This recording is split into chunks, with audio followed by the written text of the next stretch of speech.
कलयुग का अर्थ क्या होता है? कलयुग का अर्थ होता है जहां व्यर्थ का मूल्य है और सार्थक का कोई मूल्य नहीं, जहां संत का कोई मूल्य नहीं है, राजनेता का मूल्य है, जहां ध्यान का कोई मूल्य नहीं, धन का मूल्य है, जहां प्रेम का कोई मूल्य नहीं, चालबाजी, गणित, तर्क, चतुरता, इस सब का मूल्य है। जहां प्रेमी लूट जाता है, लूट लिया जाता है, और जहां चालबाज सफल हो जाता है, जहां ईमानदारी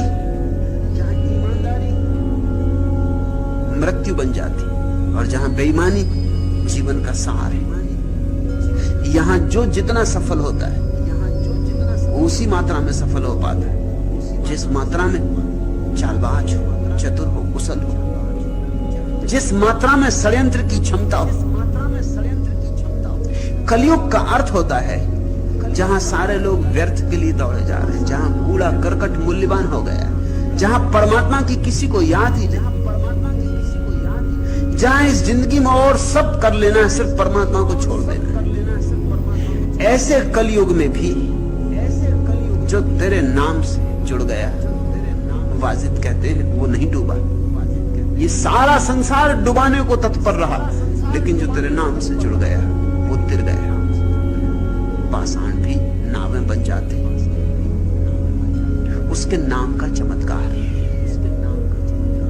तुम जरा उसकी याद से भरो और तुम चकित होने लगोगे। जैसे उसकी याद तुम्हारे भीतर उतरनी शुरू होती है, वैसे ही तुम बाहर के जाल से टूटने लगते हो। बाहर के जाल की मूढ़ता तुम्हें दिखाई पड़ने लगती है। धीरे धीरे तुम बाजार में खड़े रह जाते हो, लेकिन अकेले। तुम्हारा संबंध परमात्मा से जुड़ जाता है, भीड़ से टूट जाता है। यही उबरना है। जब तक तुम भीड़ के हिस्से हो, तब तक तुम डूबोगे, तब तक संसार ने तुम्हें डुबाया। संसार को छोड़ने का एक ही अर्थ होता है, भीड़ से मुक्त हो जाना। भीड़ ने तुम्हें धारणाएं दी हैं, विचार दिए, भीड़ ने तुम्हें वासनाएं दी, ऐष्णाएं दी, महत्वाकांक्षाएं दी।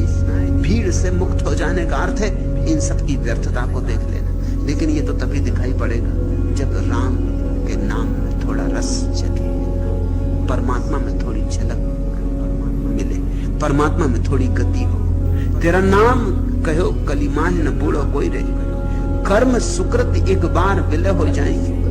ख्याल करना, वाजिद कहते हैं कर्म भी चले जाएंगे, बुरे कर्म भी चले जाएंगे, अच्छे कर्म भी चले जाएंगे, दोनों विलीन हो जाएंगे। तुम जरा उसकी याद करो, क्योंकि अच्छा कर्म हो कि बुरा कर्म हो, दोनों कर्म अहंकार को मजबूत करते, कर्ता को मजबूत करते।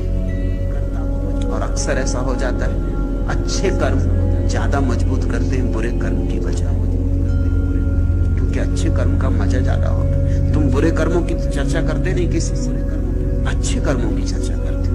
तुम 2 पैसे का दान दे देते हो तो 2 लाख का बताने लगते हो। तुम 2 लाख की चोरी करते हो, अगर पकड़ा भी जाओ तो 2 पैसे की बताने की कोशिश करने लगते हो।